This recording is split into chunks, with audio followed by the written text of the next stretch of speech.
in need of blessings. We come to this gathering, to this table, thirsty for grace. We need more grace than what we think. So this is our prayer today, trying to become beggars of grace with dignity, dignifying beggars of grace, so we can be enlightened, be nourished by one another, and by how the divine will wants to dance through everyone's heart in this particular unique, repeatable meeting that we have the blessing to be part of. So Shri Sachinandan Gaur Hari ki jai, Shri Harinam Prabhu ki jai, Samabit Bhakta Vrinda ki jai, Gaur Premanand Hari Hari Bol. Greetings to all of you from Sri Ananda Ashram here in North Carolina, as you know. We're having very nice days with a few visitors that have been coming recently. After our last gathering, we still had our dear Father Cashin with us for a few more days. Beautiful brotherhood with him, deep sharing, happy times that I still recall. And after a few days, we had the visit of Sumati ji and Rohini Prabhu, two beautiful disciples of Srila Prabhupada, who are friends and close and members of the tribe, so to say. And they have been visiting us till a few hours ago. And they are continuing their journey.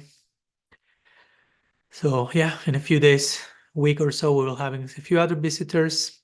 While working on the website project and also on the publication of my third book, Evolution in Divine Love, the eternal becoming of God, soul, and matter, that has been on our radar these last days. And I'm going through the book again myself to get imbued with what I wrote a year and a half ago, because as you know, after that I wrote the fourth book. So I'm more vibrating with the last book when I'm supposed to publish the previous one. So I need to be a little bit aligned with with those principles, to have them more, to gain a deeper immersion with them. So it's an interesting experience to read your own book to begin with. and as usually I always recall, today I was listening to a brief presentation by Father Richard Rohr, and someone will quote from his later book, Tears of Things, something, and he's like, so many times I heard him asking the same, like, did I write that? That's good. That's good stuff. No? So I'm not comparing myself with him, but that happens when you go through your own quote unquote writing. It's like, did I write that? That's good stuff. But that was not me in one sense. No, we are trying to be instruments of grace. So that's the most humbling and dignifying experience. So that's what we are doing these days over here. Wishing you are having some blessed, deep days over there as well. So you are all invited. I'm seeing some new faces, all faces which are ever new. So you're all welcome to bring whatever you want to bring to the table today. Questions, doubts, topics, explorations that you may like to embark upon. And we will try to honor that as best as we can.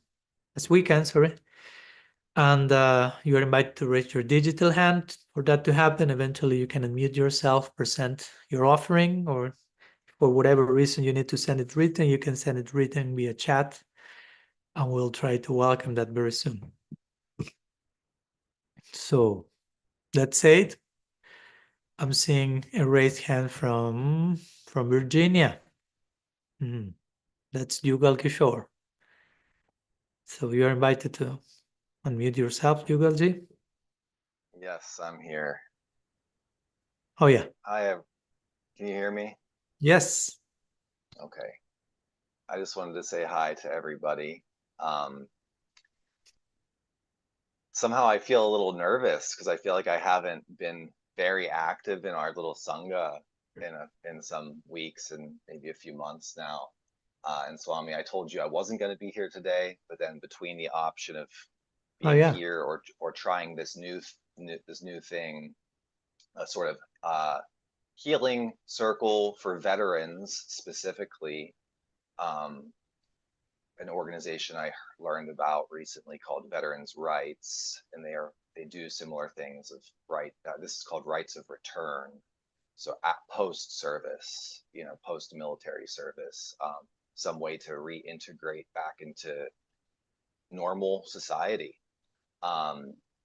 So not being there and choosing to be with you guys instead, I guess I have some of those same topics in my mind that we were discussing recently about making time.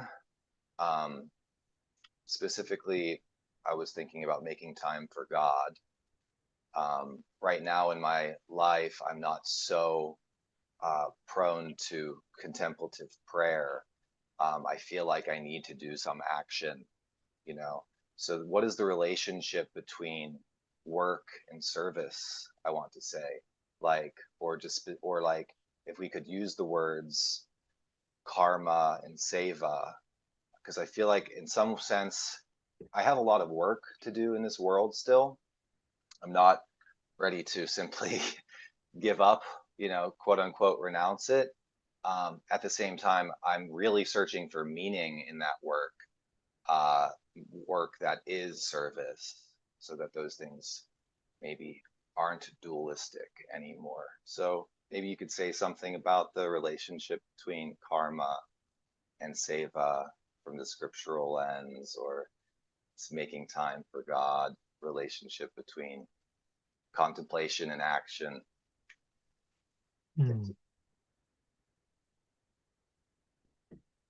Yeah, thank you. Thank you for the question. And I was thinking that, you have chosen to come here today instead of assisting to this group that, assists individuals as to how to reinsert themselves in the world after whatever trauma and so on, whether from war or whatever, from life itself. And I was thinking, well, instead you came here, I was thinking, well, somehow here we are trying to do the same in another way, right? How to insert to reality properly, how to relate to reality, and if there are any trauma and things that are getting in the way, how to heal from that so we can be functional human beings in society. Not necessarily only in the society of Gaudiya Vaishnavas, but in society at large, in the human society, in the creation society, because all of reality is a society, so to say, right? It's a conjunction of different beings and species, and we are interconnected with all of them. So how to be functional in that society? So if it helps not for you not to feel guilt of failing to the other meeting, you are still in one version of it here. Hopefully we can do justice. Because again, as they will used to say when they enter into a AA meeting, right? Alcoholics Anonymous. Okay, here is, my name is Swami and I'm an addict, right? And I have a problem with alcohol. No, that's kind of the introduction, right? Like vulnerable, raw introduction. So yeah, we may not be doing like that here, but somehow or other we all come with some addiction problem. As I will say, even if you tell me, Maharaj, I'm not touching any substance for the last 30 years, but we were addicted to thoughts, to negative patterns, to self-flagellation in our minds, to judgment, to assumptions, and so many addictions are there. So we can introduce ourselves rightfully. So, okay, my name is this and this. I'm an addict. I'm in recovery, trying to heal. The problem has gone way beyond my hands, and I need to surrender to a power bigger than myself. Here I am. And that's the entrance card to the inner circle, hopefully, not a performance of faked perfection, and only then I'll be accepted, right? Anyhow, that's it. Go into the question. What's the connection between karma and seva? There are different words you invoked: action, contemplation, and particular stage you are in your life. And of course, not only you, for sure. We all visit different seasons in our existence, right? Some of them call for more hibernation. Some of them call for some other more active season, and so on. So it's important to have be in touch with where we are, basically. Be in touch with which is the season we're inhabiting and responding accordingly. And yes, it doesn't need to be dual. We don't need to create a separation between action and service. I mean, we don't need to think of service as something that is inactive, but also we don't need to think of service as something that is only action, right? We've talked about it a few times. I think we talked about that, I think when I was visiting New Vrindavan. I mean, not with you, but with the local devotees, that many times we use this expression, service and doing service. And it's for many, doing service ends up being doing stuff, like being physically engaged and washing the pots and cleaning or getting money, whatever. But the word service that we use comes from another term that we will use, which is devotional service, right?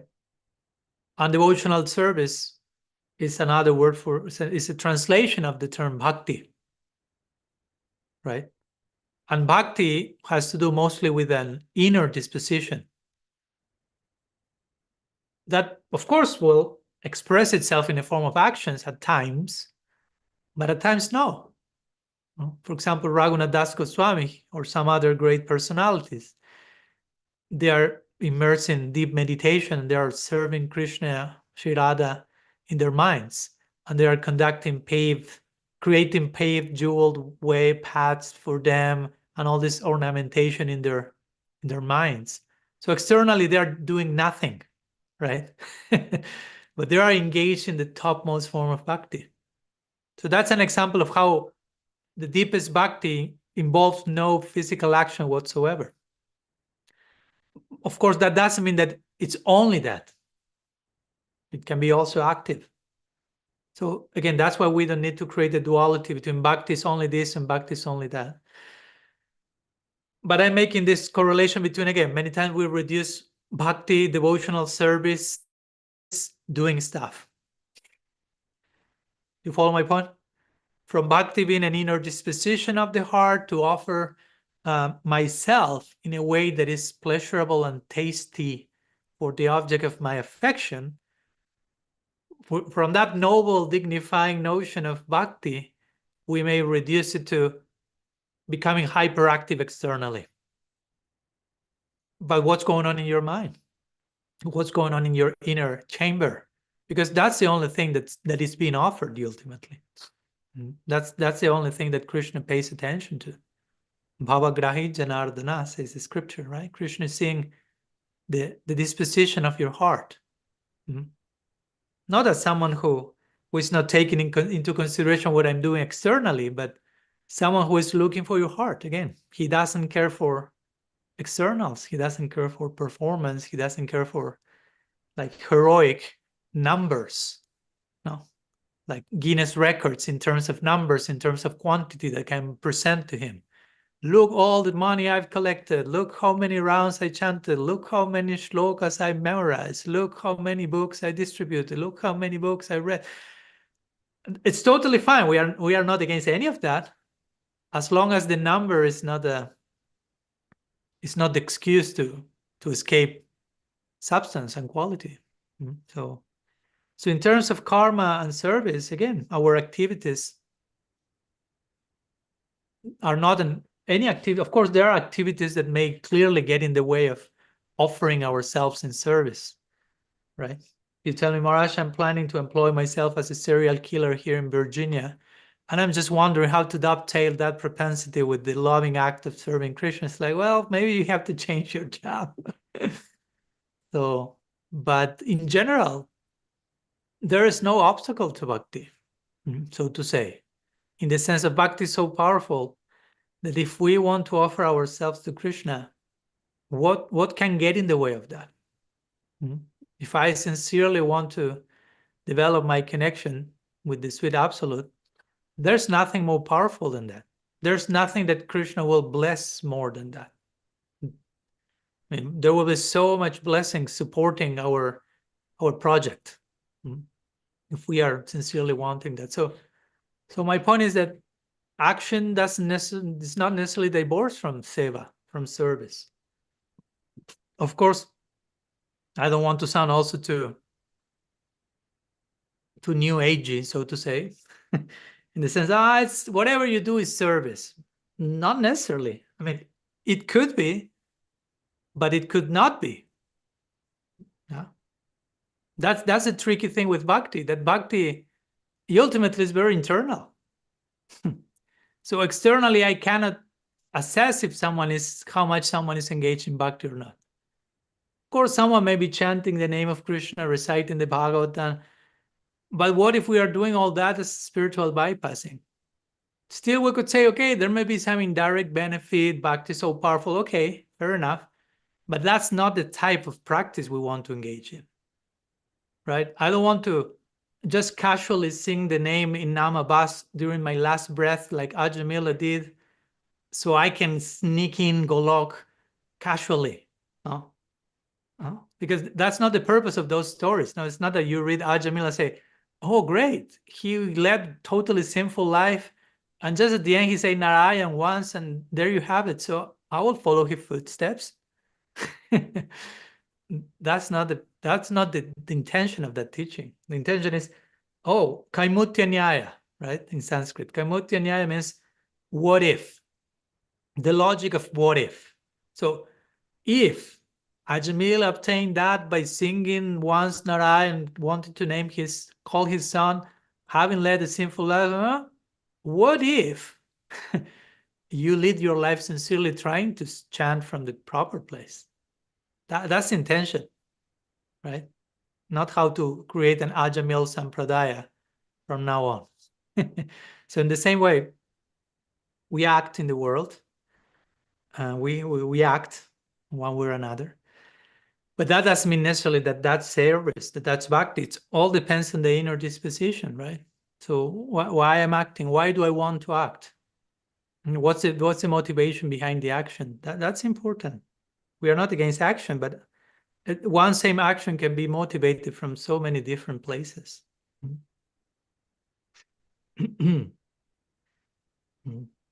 So what's pushing our action? The other day I was reading one brief definition of lila by Ballavacharya, Sri Ballavacharya. So he will say that lila means it's the opposite of karma. Karma means forced labor. Let's put it that way. And lila means free, spontaneous, joyful movement. Both are movement. Both are action. Karma is most forced labor by the force of your gunas, like Krishna, Arjuna will say in the Gita. Why sometimes we are impelled to act in a sinful way? Why we know that's not correct, but we end up doing nonetheless. What's impelling us toward that? No, what's kind of forcing us? Forced labor, again. The result of your previous actions, impressions, acquired nature, we all know that. Now, lila means celebratory movement. There's an action, there's a movement, but not forced by previous karmic imprints, but force out gratitude, overflowing of grace, of gifts. So ideally, the action of a devotee should come from the latter case. And I don't want to sound too idealistic and put a very high bar, but that's the goal. How can I live my life so every action I perform becomes a celebration? Not like a bitter duty. Oh, I have to do this. Oh, I have to do this. Oh, I have to cook for my wife. Oh, I have to go to work. Oof, Mongol Arctic. Oh, I have to chant rounds. Oof, I have to read at least one verse of the Bhagavatam per day. Oh my gosh. You don't want to live your life in such a miserable way, right? Which doesn't mean stop doing all those things, but find a worthy motivation to engage in those acts. And everything. Oh, I have to clean the bathroom. Kijai. Going to work. How can I celebrate that? I mean, at the end of the day, we have to take responsibility for our choices. So if I say, oh, I have to cook for my wife, and you say, oof, I have to cook for my wife, why the heck you got married to begin with? Right? I don't want to hear you complaining about something that you made a conscious choice about. Right? So it's not, I get married and then, oh, I choose to have kids. Oh, I have to work for my kids. That's not dignifying. So Right. how to embrace my previous choices, even if they were not the most perfect, the way to make them perfect now is to embrace the result of your previous choices with responsibility. No? Wow. Follow my point?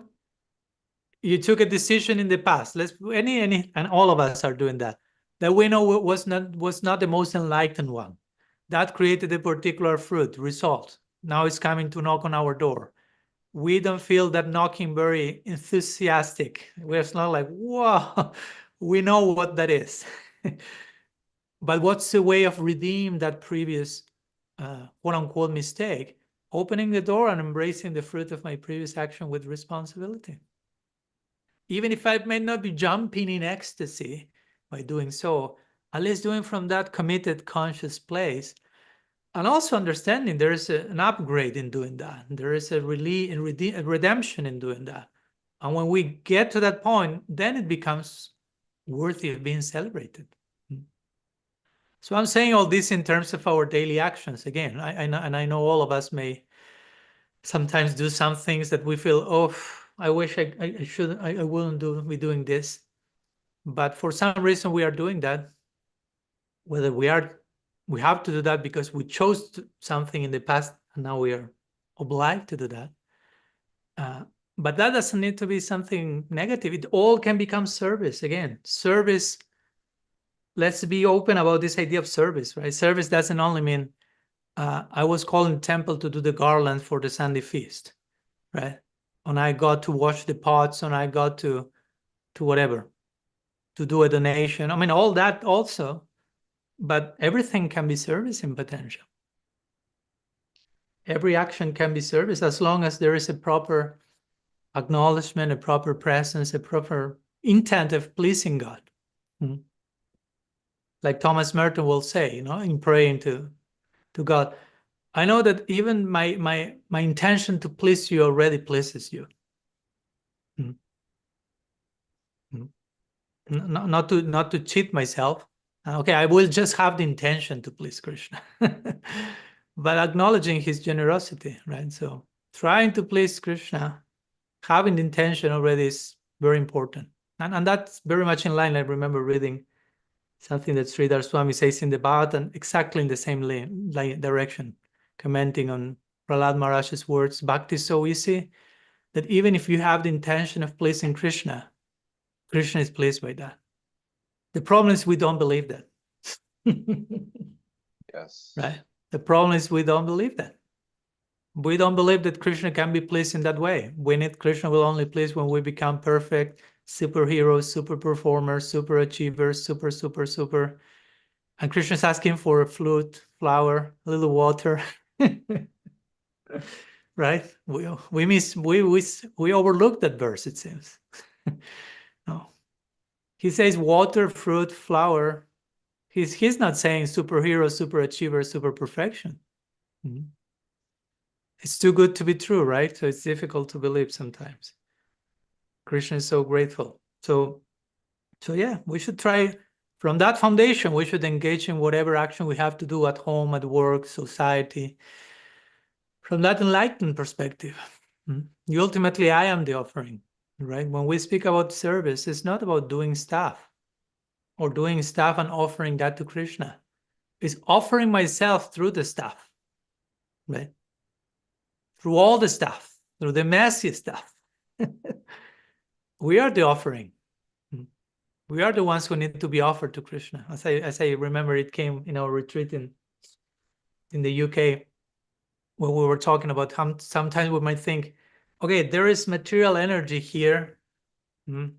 So I will employ material energy in Krishna's service, and I will engage matter in Krishna's service. Like I'm doing a favor to material energy, something like that. And the idea came like, actually, the material energy is a Shakti of Bhagavan that is already engaged in his service. So I don't need to engage matter in his service. Matter is already engaged in his service. I need to be engaged in Krishna's service. I am the only one missing the party. So instead of me using matter and engaging, doing a favor to matter and redeeming matter around me, material energy is giving me the chance of offering myself through matter, so I can offer myself to Krishna through my activities in this world. So actually matter is doing me a favor. So I'm not here trying to offer everything around me to Krishna. If I'm not offered myself yet, how can I offer anything? I can offer something proportionately to how much I became the offering. So that's bhakti. You are the offering. That's the spirit of Patram Pushpam Phalam Toyam. Bhagavad Gita 9:26. Krishna says, as we said the other day, flower, fruit, water, leaf, whatever, Krishna says. I don't care for that. But bhakti, bhakti. He says twice the word bhakti in that verse. I want you. You are the offering. I want your heart. Everything else is a footnote. The main thing is you. Then comes the next verse, which is a demotion to the previous verse. Krishna says, okay, he realizes, okay, maybe I became too intense in this verse 9:26. Let's go to 9:27. Whatever you do, whatever you eat, whatever austerities you perform, offer them to me. So Krishna backtracked a little bit there. He didn't go higher there. He backtracked. Because verse 9:26 is saying, you are the offering. Offer yourself to me. And we may say, oh my gosh, that's too much. Okay, let's make it a little bit more. Offer what you do to me. Offer whatever you eat. Offer stuff to me. But that doesn't, verse 27 doesn't cancel verse 26. It just shows Krishna's generosity, like in the chapter 12, right? When Krishna is saying, always think of me. Then he will say, if you cannot do that, then do this. Then he says, if you cannot do that, then do this. And then he continues, if you cannot do that, do this. That doesn't mean that, okay, let's find the less common denominator. What's the less that I can do? Of course, that's an entry point if you are there, but you have to be careful you are being sincere in making those choices, right? Because sincerity is our ultimate currency in the market.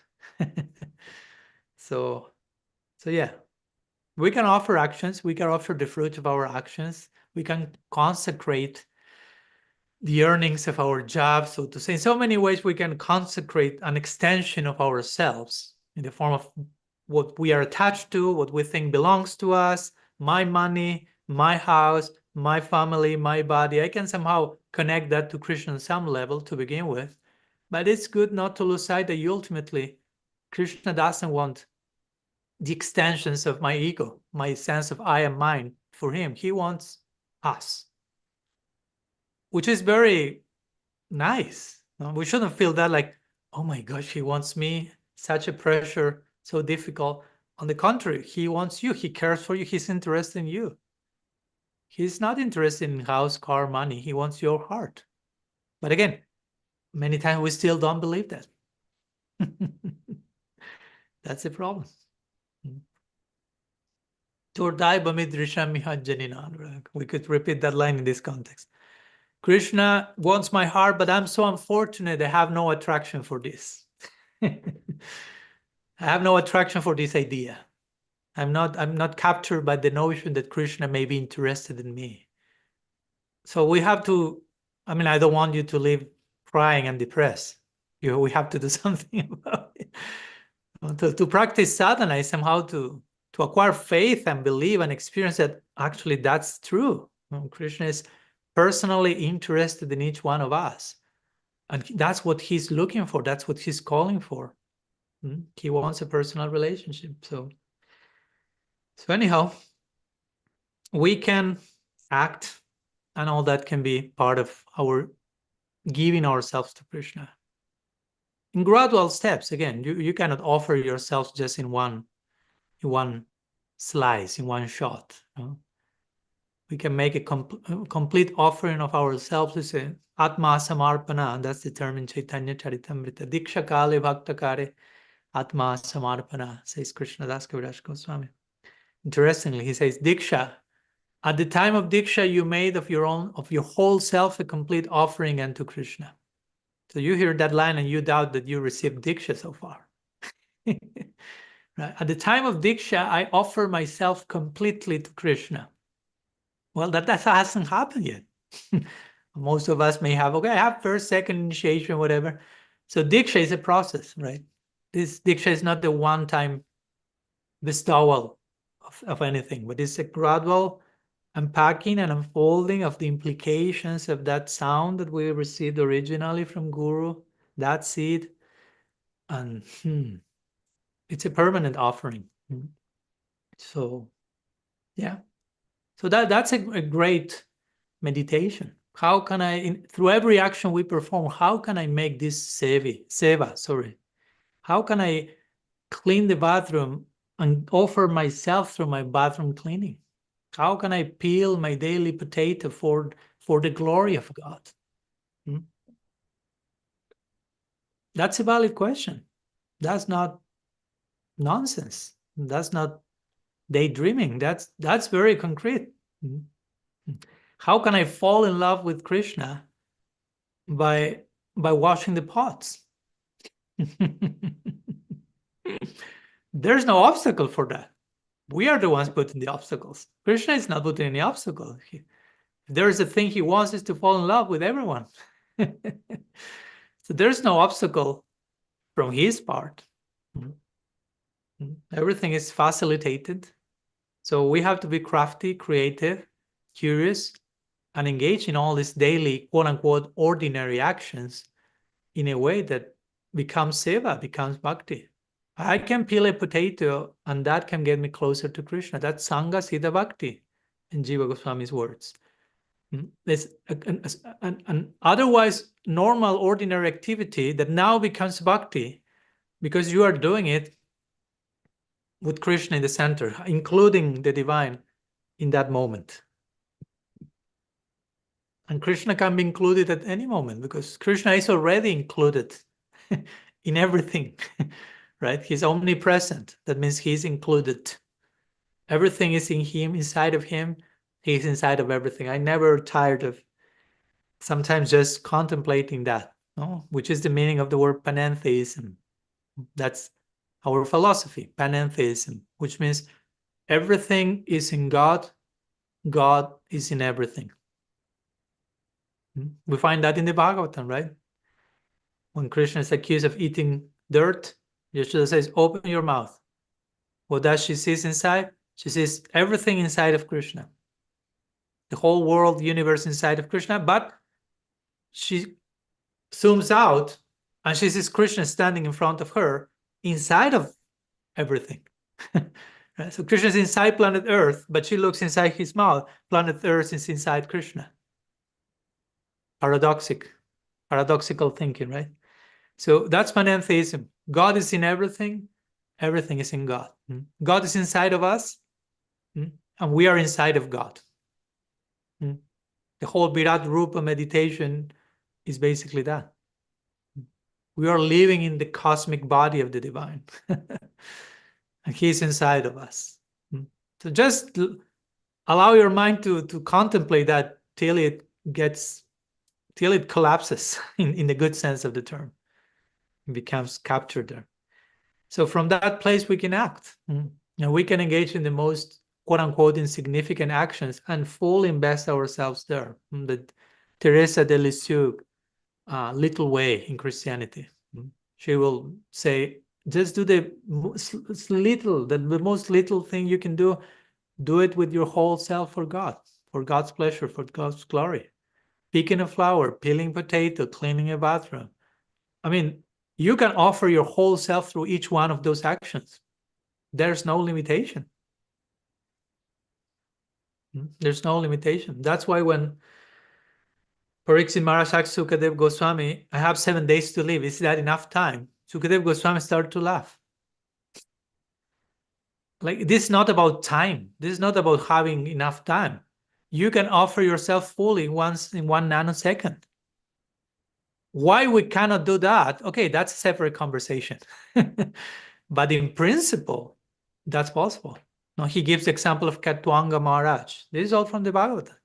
Katwanga Maharaj immediately became self-realized, immediately obtained the goal of life. Generally, it doesn't happen that way, no problem. But in principle, that possibility is there. So just the fact that that possibility in principle exists, that shows how much Krishna is longing for us. He's making the possibility available. That we have the capacity of taking advantage of that possibility is another thing. But in principle, we can attain perfection, whatever we know as perfection. Again, there's an ongoing affair, but we can attain divine love through at any moment, through any action, if the heart is aligned in the right place, if we are fully present to whatever we need to be fully present, everything is there. In the words of Srila Sridhar Maharaj, perfection is everywhere. Perfection is everywhere. Perfection is not only somewhere, at some point in time. Perfection is everywhere, every time. Even in the broken things. Where we are, that's another thing. Sorry, Jugal? Even in the broken things. Even in the broken things. Kintsugi Kijai. Even, especially, everywhere. Yeah. And if we feel we are broken, well, Krishna is sending a very loving glance to our brokenness. So in that sense, perfection is laying on us also. But we have to allow the things to happen. That's why also another great Christian mystic will say, prayer many times doesn't work because we pray as if God does not exist. That's basically the only thing. Why the Mahamantra, my japa, is not working? Because probably you're chanting as if Krishna is not real. The moment you are chanting, you are not relating to a person. That's why it's not working. It's not that it's not working. You are not working.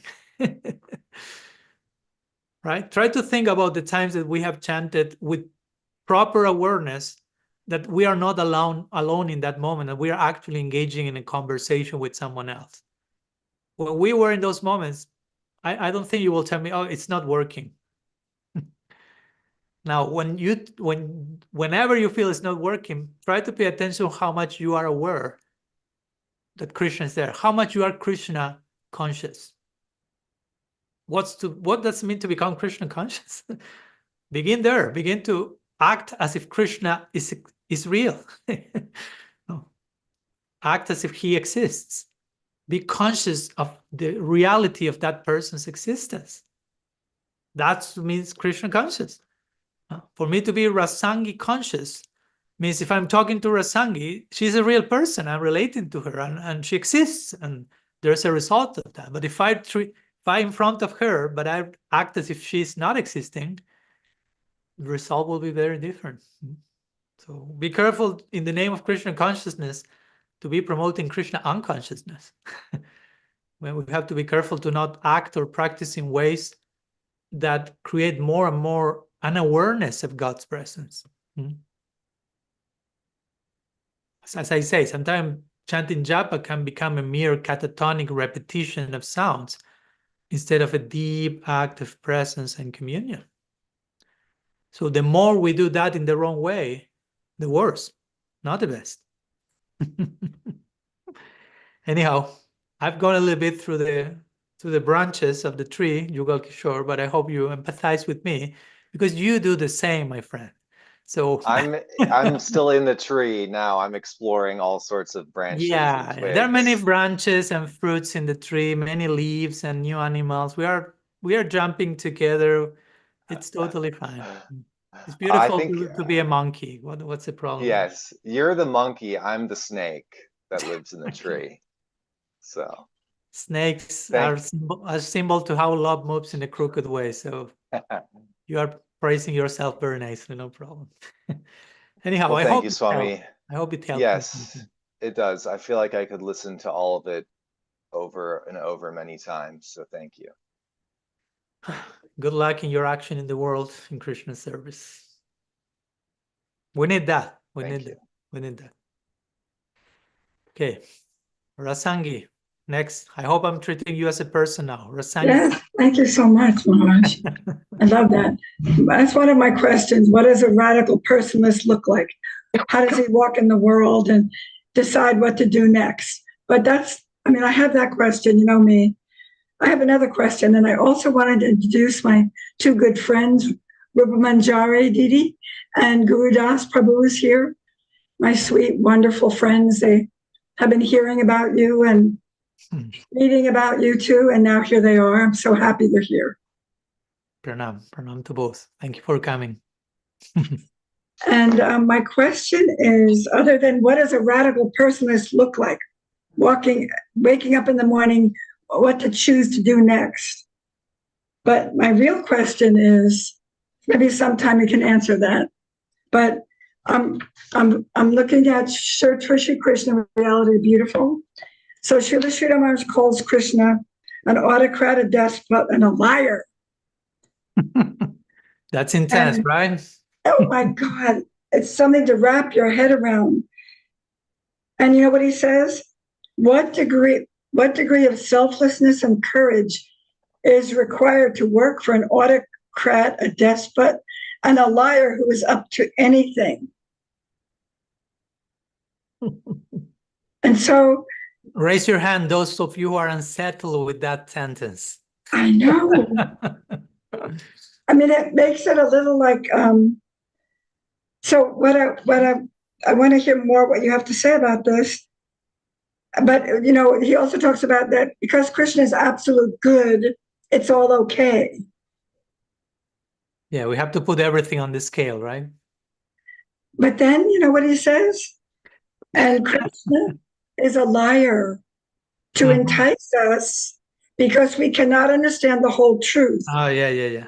So to entice us to gradually come to the truth, he's become a liar.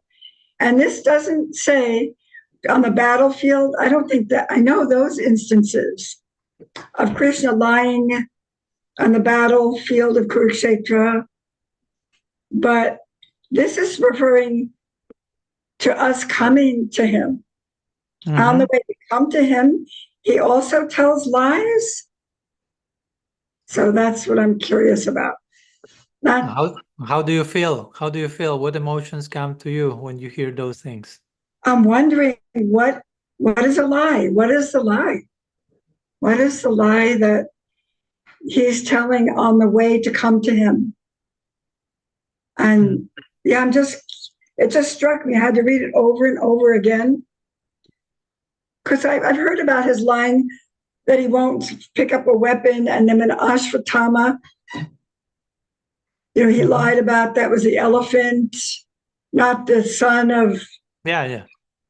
But this seems to be something else. Maybe it isn't. So I don't know. Yeah, thank you. Okay. Now let's bring our faith back in Gaudiya Vaishnavism after that question. We don't want any of you to get lost after that. And I'm saying now in the comments that on top of that, Badra is saying, and if you want to add one icing on the cake, he's a womanizer also. Krishna's a playboy. But again, we have to understand all that in context, right? Text out of context becomes a pretext. And there are many things said about that. And one side you say, okay, Krishna's a liar, then you have Krishna's truth personified, right? Satyam Param Dhimahi, that's the beginning of the Bhagavatam. Let's meditate on the supreme truth, which is Krishna. So the foundation is that he's the supreme truth. There's a whole verse in the 10th canto in the prayers of the Vedas personified. It's all about Satya. Satya, Satya, Satya. The word Satya comes like 10 times, all for Krishna. He's truth in every way. So that's Tattva. Now, one thing is there's what's called Tattva Vichar, and there's what's called Rasa Vichar. Vichar means consideration. So considering, one thing is to consider things in terms of Tattva, of reality, of philosophy, metaphysics. Another thing is the consideration that comes in the context of the Lila, of the Rasa. So to give you an example, Krishna in Tattva, in principle, he's the owner of everything. Let's put it that way. In Lila, he's a thief. You follow my point? I mean, if you own everything and you steal something from someone, what can you steal if everything belongs to you? So how you call that? Lila, play, right? So everyone belongs to Krishna. In that sense, everyone is married to God. But at the same time, we hear that Krishna has extramarital affairs with the gopis, right? So again, this is a famous case I think we talked about in the past. Once in Europe, the devotees were taken to court literally by a conservative nun. She came to know about Krishna's extramarital affairs with the gopis of Vrindavan, and she concluded these guys are worshipping a womanizer, an immoral god. This is the opposite of the purity and the sacrifice of Christ. These guys are totally degraded. That's God for them. So she took the whole case to court. Really, this is real truth.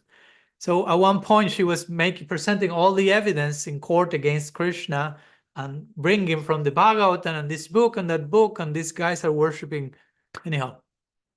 So then comes the turn for the devotee to speak. It was his turn to defend his case, and he only had one question to ask to the nun. He said, he told the judge, I only have one question to ask the nun, and there rests my case. That's it. So everyone was curious because the nun spoke for hours, bringing tons of evidence against this point. And the devotee now is just one question. So he asked the nun, yeah, I have one question. What's the question? She asked the nun, do you have a ring, right? Yeah, the nun said, yes. What's the meaning of that ring? So the nun does not reply immediately. Right? So the judge asked her, please, you have to reply the question. What's the meaning of that ring? So she said that I'm married to Jesus Christ. So they both say, I have no more questions. You follow the point? If every single nun on the planet is married to Jesus Christ, he's more bigger than a womanizer than Krishna. How many nuns are over there? But of course, nobody will dare to think that, right? Nobody will conclude, oh, this Jesus just a playboy, he is. Nobody will conclude that. You will understand married to Jesus in a deeper way. So that was the main point with Krishna being with all these gopis in romantic endeavor. It's not something to understand in the order. So all these notions of Krishna being a liar and a thief and a womanizer, we have to put them in certain context. And I remember also in terms of lying, this was one of the things you mentioned, Rasangi, or emphasized most. In my first book, Inherent or Inherited, I dedicate the whole, maybe not a whole chapter, but a whole section to lying in the context of truth. And we find that repeatedly in scripture. And there is a place for that.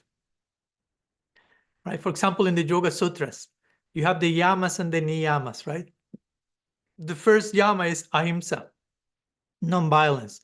Then comes satya, truthfulness. So the idea is, first of all, be non-violent. So if for the context of non-violence, sometimes you have to lie, that's okay. There's place for that. To give you an example, in my opinion, and this is my opinion, and I know some people may disagree with me, I'll give you an example. Sometimes Srila Prabhupada was asked about the origin of the Jiva. And he will say, you fell from the spiritual world. In my opinion, that was not his opinion. He adjusted his reply when he said that for the sake of the capacity to understand of his disciples at this time, that particular. Again, you may disagree with me. It's fine. That's another conversation. Because Prabhupada, at another point, he said the opposite. That's how I'm thinking of that. He said, it is a fact that nobody falls from Vaikuntha. He said that in the Bhagavatam, the purports. Now, in private conversations, private walks, he said sometimes,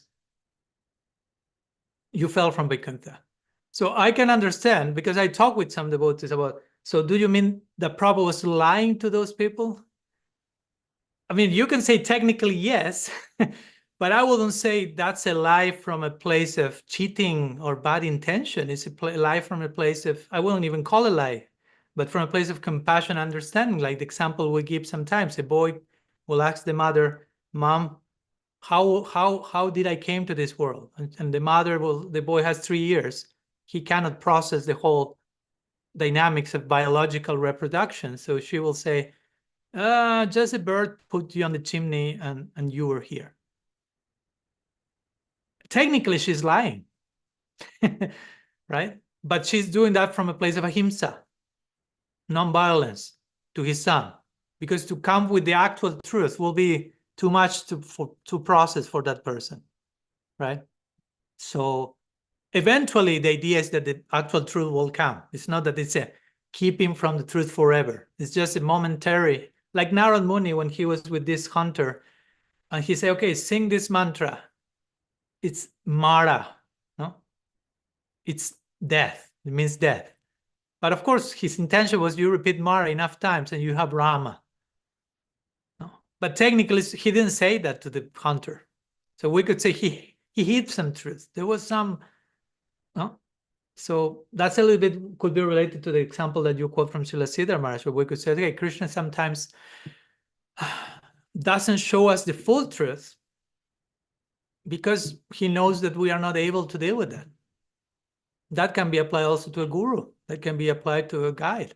It's not that they are lying to us in one sense. In the deepest sense, they are protecting us from ourselves, I would say, right? They know us enough to know that we may not be able to handle certain truths. So for the time being, they will present maybe some provisional version of it, but guide us along so we reach a point where we are ready to get a bigger picture, and then a bigger picture, and then a bigger picture, because there are so many degrees of the bigger picture.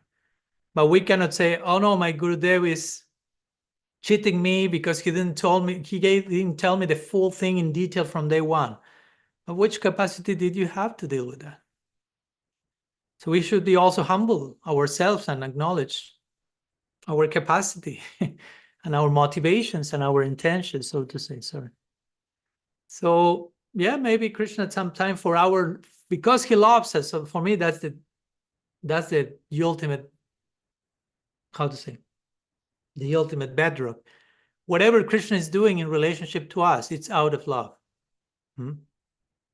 So it's not that he's lying because he is cheating us. No, it's not that he's stealing or he's womanizing because he's this or that. We have to get in touch, again, go back to Tattva and understand He's love, God is made of unconditional love. He's loving us, he's loving everything. So in the context of that, he will act in one way or another, but all for the sake of the ultimate interest of love. We shouldn't lose sight of that, not just become, oh, why he lied there.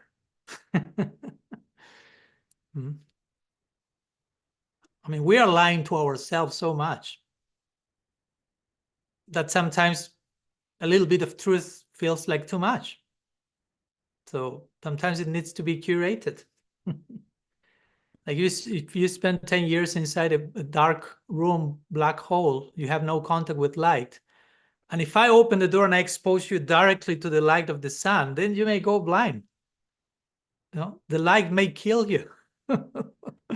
Not because the light is bad, but because you don't have the capacity to handle that much light, which is not much in another normal situation. So that's the thing also, no? The dosifying of knowledge, of revelation, of light as long as it comes from a place of someone who loves us and cares for us and is genuinely committed and concerned for us, that can be a way of showing affection and love. It's not cheating, it's not lying. I don't take it like that. So that's how I will take it. No? And again, we have to put all the things on the scale. Like, for example, Srila Siddhar Maharaj will say, we'll speak about slavery to Krishna. And again, these are words, but they are powerful words. If I use autocrat, despot, slavery, I mean, in different generations, these words resonate for every person in different ways. So we have to be careful also, not only how we use words, but how we explain the words we use. And of course, Srila Siddhar Maharaj is not here among us to explain the words to ourselves. So we have to do that. So Srila Siddhar Maharaj still, he will say, okay, Krishna loves slaves very much. So that may sound dysfunctional, like, oh my gosh. But then he will say very quickly, he loves slaves very much. He loves actually slavery so much that he becomes a slave. So he starts to turn the whole thing in another direction, and he becomes a slave of his slave. So then he changed the whole picture. No, it was not about, okay, I'm a slave and Krishna is the master and I'm exploited and abused. But no. The master ended up being the slave of the slave. So then you follow my point? The whole situation takes another turn. So it's very important that we don't cut these phrases or see them outside of the bigger context. So, and someone like Srila Siddhar Maharaj that you are quoting, Rasangi, of course, he's so much fond of emphasizing also Krishna's slavery toward his devotees. Now, so here you have the autocrat who becomes a slave to his servants. So then you have to put in your head, okay, how an autocrat becomes a slave, right? So again, paradoxical thinking. So there are different degrees. Okay, on some level, Krishna is controller, Krishna is independent. But again, he's not a bad person. Let's put it in simple terms. And he's not tricking us. I think sometimes whatever he's doing, he's doing for the sake of love and for love's increasing. So in that sense, there is no cheating involved at all. You follow my point? If the ultimate concern is to bring everything and everyone closer to love, how can you call that cheating? And on the opposite, I may not lie or do anything, but if I'm not taking everything into the direction of love, that's cheating. So again, what's cheating? There are different ideas of what's cheating and lying. For us, where love holds the zenith and the ultimate position, everything else needs to be seen according to that love. So, yeah, that's why the Bhagavatam will say Dharma Pradito Kaito Votra. That's how the Srimad Bhagavatam starts. This book utterly rejects cheating in the name of religion. And then Krishnadas Kaviraj Goswami starts to explain what's the cheating in the name of religion, and he starts to quote all the things that for most people is religion. He said, what's cheating in the name of religion? He said, Dharma, Artha, Kama, Moksha. For most people, that's religion.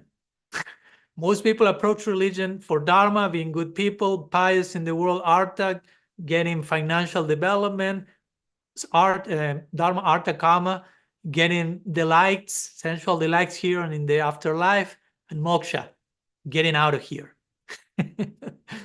That's 99.9% people's conception of what religion is about. And Bhagavatam says that's cheating in the name of religion. Because why? Because the Bhagavatam holds another standard of what's religion. The divine love of the Vrajavasis as the ultimate goal. So if you compare everything with that, yeah, everything has become lie and cheating. And again, it's paradoxical because everything has become lie and cheating, and then you go to that highest love, and there's so much cheating in that highest love. In the context of Leela, Gopis cheating on their husbands, Krishna stealing, lying, womanizing. So it's like, oh my gosh, right? Now, every form of religion is cheating in comparison to that. And when I go there, there appears to be so much cheating going on. That's why I make this difference between Tattva Vichar and Lila Vichar. No? What's philosophical, metaphysical truth, and what's going on in Lila, in the divine play, what love is taking the lead. And it seems to be cheating and lying. It seems to be thievery. It seems to be sexual degradation. It seems to be immorality. But whatever is going on is not immoral. It's transmoral. Whatever is going on is not in something. It's always trans something. No, it's always something plus the beyondness of something. It looks like mundane, but it's supramundane. Srila Maharaj will refer to this term, aprakrita. Aprakrita means it seems prakrita, it seems mundane, but it's supra-transcendental. By contrast, you go to Vaikuntha, Narayan, Vishnu, everyone is with 4 arms. Everything is overtly transcendental. There is clear, I'm somewhere extraordinary here. People is flying, they have more arms than usual. What's going on here? But you go to Vrindavan, that seems ordinary again. If you don't have the eyes to see. This seems limited, seems small. Vaikuntha is externally seems bigger. Brahman seems bigger than Vaikuntha.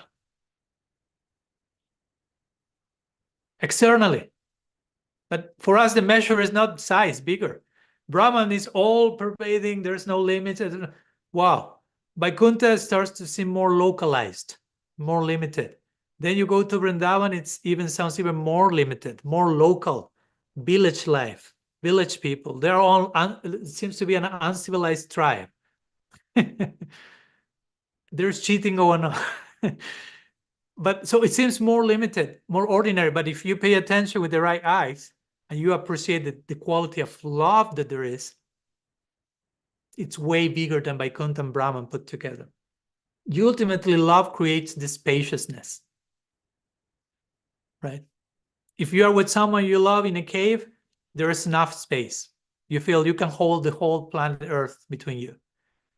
But if you are just by yourself in a desert, you have so much space, but it feels so suffocating.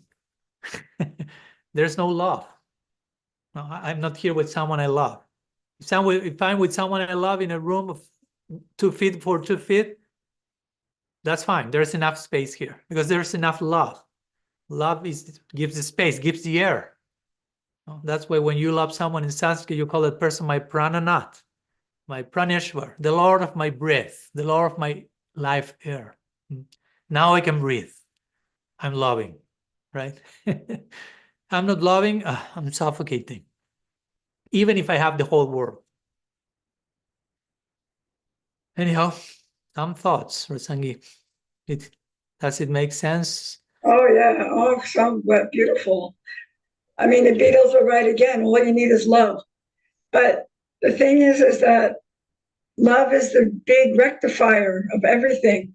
You know, when you brought that in, that harmonizes everything, doesn't it? Harmonize. Yep. I think Srila Maharaj used that word a lot too. Harmonizing, right? Harmonizing the environment. So it harmonizes all of the seeming contradictions. When you put that overlay on it, oh yeah, because he's taking us to love. Everything is fine. Everything is perfect. Yeah. Love puts everything in context, right? Everything in context. Without love, we are only left with an decontextualized existence. There's no love, everything is out of context. We are out of context. God is out of context. Everyone is out of context. Because love is the context for the whole of reality. Right? You take out love, everything is decontextualized. You bring out love, everything falls into place. Everything is in context. Thank you so much. No? Awesome. What is that called? Like a alternate way of vision, alternate way of seeing, right? A different way of seeing. Yeah. Creates a whole different thing, even though it's the same. Even here, right? Everything looks so connecting, and people are manipulating and so much, But if we can see it in a different way, we can see the love and the purpose and the healing, and then it rectifies it in some way, right? Yeah. Yeah. Srila Marshall said the environment is friendly and we just need to adjust our angle of vision. Okay. And that's why the great personalities are all described in terms of seeing, right? A rishi, we translate it as a sage, but rishi means seer. When Krishna is speaking about the guru in the Bhagavad Gita, Tadvidi Pranipatena Pariprashnena Sevaya Upadikshanti Te Jnanam Jnaninas Tattva Darshinaha. So a guru is a Tattva Darshan. What's a Tattva Darshan? A seer of reality. Tattva means reality. Darshan means one who has darshan, one who sees. So it's all about seeing things in the proper angle. It's not about changing anything in one sense if we are not changing our angle of vision first. Yeah. Thank you. Thank you so much. Thank you. Haribol. Okay. So let's board the plane from California to Berlin. Adjust to the change of time. We are landing there, and Kanupriya is welcoming us with some samosas and some halava also. Yeah. Yeah, yeah. It's coming. You will have it when you go there in 3D, but it's waiting already. Yeah. You just need the right eyes to see it. That's it. That's it. The halava eyes. So Great.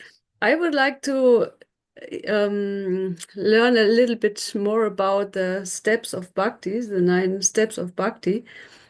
But actually, I thought I wanted to prepare for this before I ask this question here. And just today I got the book Madhurya Kadambini. Mhm. But then I saw, okay, there are not so many raised hands, and I raised my hand and I thought, okay, maybe I will ask it now, but maybe it's better that Narottam comes and ask his question, and I can prepare and ask it next week. Or maybe Narottam asks first, and then we can see how much time it is. So you would like to ask about the different stages of bhakti? Yes. Also Shraddha, Sadhusanga, Mhm. and so on. Mhm. Okay, since you are offering that kind of prayer and we don't have that much time left, maybe we can go to Narottam's question, trusting that probably it may be a little short because yours may require some unfolding. If you're okay, since you are offering that, we can, next Saturday we can begin with your question on the 9 stages of bhakti. And even in that case, I will be able just to say as much as I can because there's so much to say about it. But okay, let's do that. Thank you, Kanupriya, for giving us that option. And we turn to Narottam, back in the US. Sorry for the short trip to Europe this time. Radhe. Jai Shri. I had a question. I have a friend who is dealing with very severe depression, and I'm struggling to find ways to comfort them. I've referred them to like St. John of the Cross and the Dark Night of the Soul, but they have a hard time relating to that. With St. John of the Cross talking about linking your suffering with Christ's suffering. Mm-hmm. And I was wondering, in the Gaudiya context, like how, I've also referred them to, the Bhagavad Gita. They're familiar with it, and talk to them about like, japa and chanting. Like, that's what really helps me.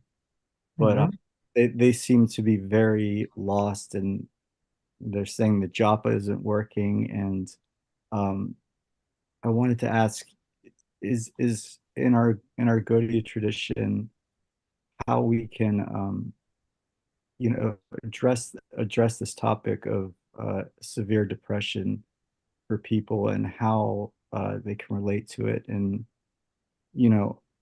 almost like the Dark Night of the Soul, like if we can make a correlation between that. If does that make sense? Yeah, it does. Thank you.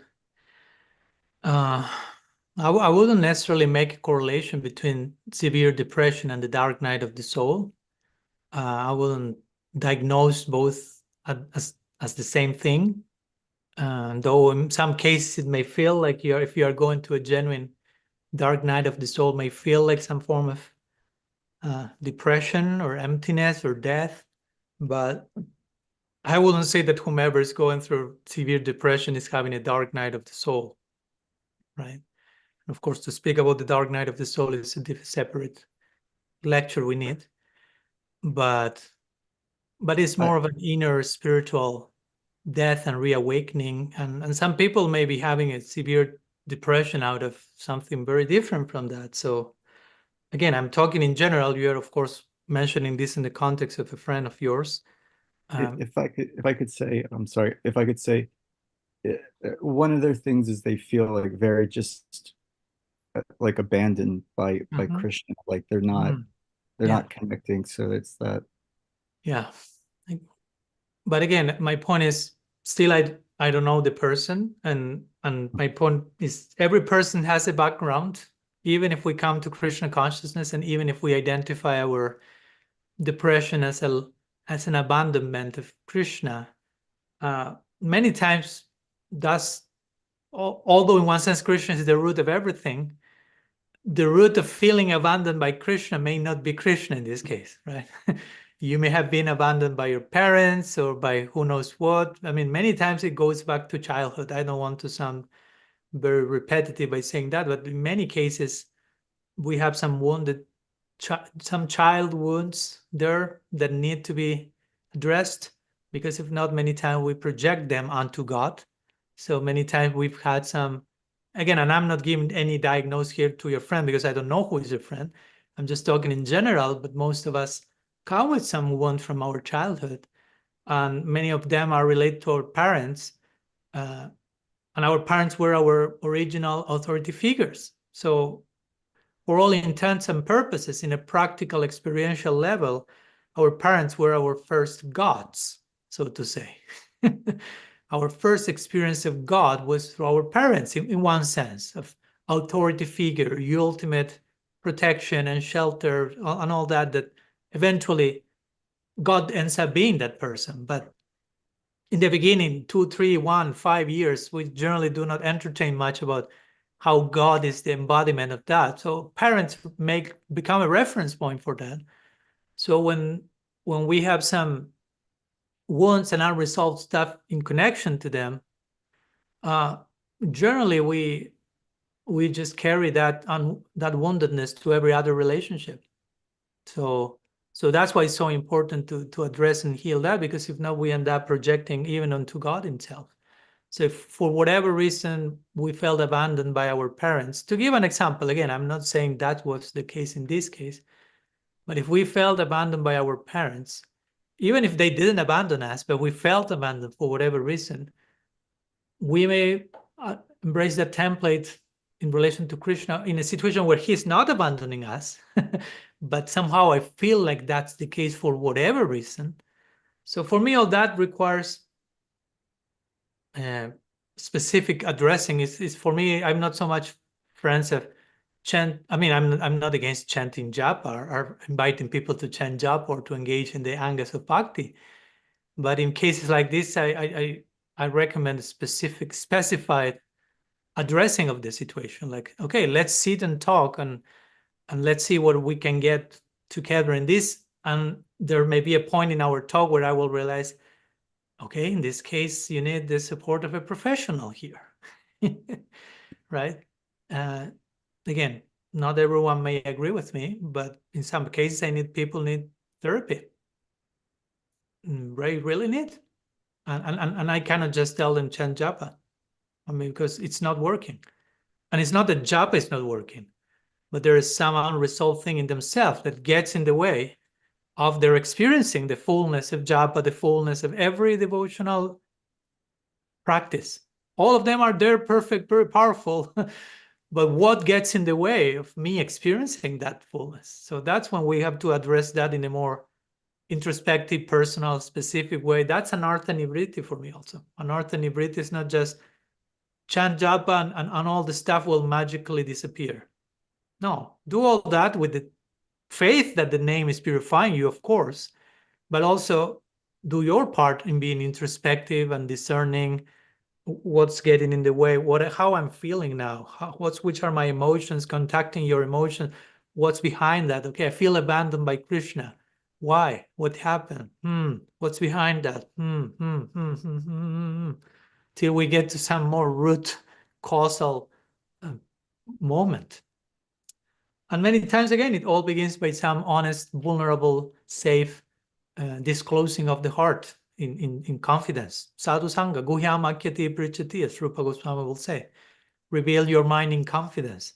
This is part of that, no? Okay, let's sit and talk and listen and try to do some co-excavation together, teamwork, as much as we can. Of course, each one of us have our own tools.